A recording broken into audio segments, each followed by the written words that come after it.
മകയിരം നാളുകാർക്ക് ഈ വരുന്ന വിഷു സംക്രമം പൊതുവെ ഗുണദോഷ സമ്മിശ്രമായ ഫലങ്ങൾ കൊണ്ടുവരാൻ സാധ്യത കാണുന്നുണ്ട്.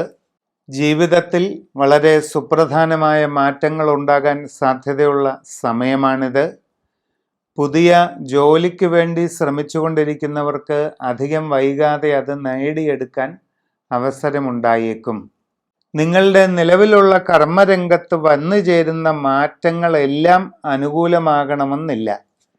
ചില കാര്യങ്ങളിൽ അപ്രതീക്ഷിതമായ ചില പ്രതികൂല സാഹചര്യങ്ങൾ ഉണ്ടാകാൻ സാധ്യതയുണ്ട്.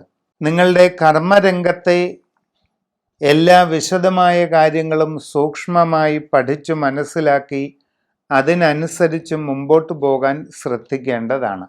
സാമ്പത്തികമായ ഇടപാടുകളിൽ കൂടുതൽ ജാഗ്രത പാലിക്കണം. കച്ചവട രംഗത്ത് പ്രവർത്തിച്ചു കൊണ്ടിരിക്കുന്നവർ അപ്രതീക്ഷിതമായ നഷ്ടങ്ങൾക്ക് സാധ്യത കാണുന്നതിനാൽ കൂടുതൽ ശ്രദ്ധ പാലിക്കണം. അതോടൊപ്പം നിങ്ങളുടെ ബിസിനസ്സിലെ ഉയർച്ച താഴ്ചകളെപ്പറ്റി ശ്രദ്ധയോടുകൂടി പഠിച്ചു വേണ്ടത് ചെയ്യണം. കസ്റ്റമർമാരുമായി ഊഷ്മള ബന്ധം നിലനിർത്തുവാൻ ശ്രമിക്കണം.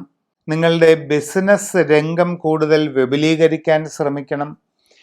നിങ്ങളുടെ ബിസിനസ്സിൻ്റെ അളവ് കുറഞ്ഞു പോകാതെ ഇരിക്കാനായിട്ട് വേണ്ട നടപടികൾ എടുക്കുകയും വേണം.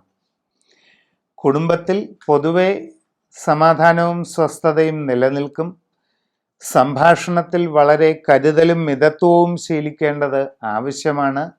വിവാഹ ആലോചനകളിൽ ഉദ്ദേശിക്കുന്നത്ര പുരോഗതി വേഗത്തിൽ ഉണ്ടായെന്ന് വരില്ല. ശ്രദ്ധാപൂർവം മുമ്പോട്ട് നീങ്ങുക.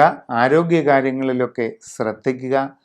സമഗ്രവും സമ്പൂർണവുമായ രാശി ചിന്ത ചെയ്യുന്നതിലൂടെ ഉചിതമായ പരിഹാരങ്ങൾ ചെയ്യുന്നത് നന്നായിരിക്കും.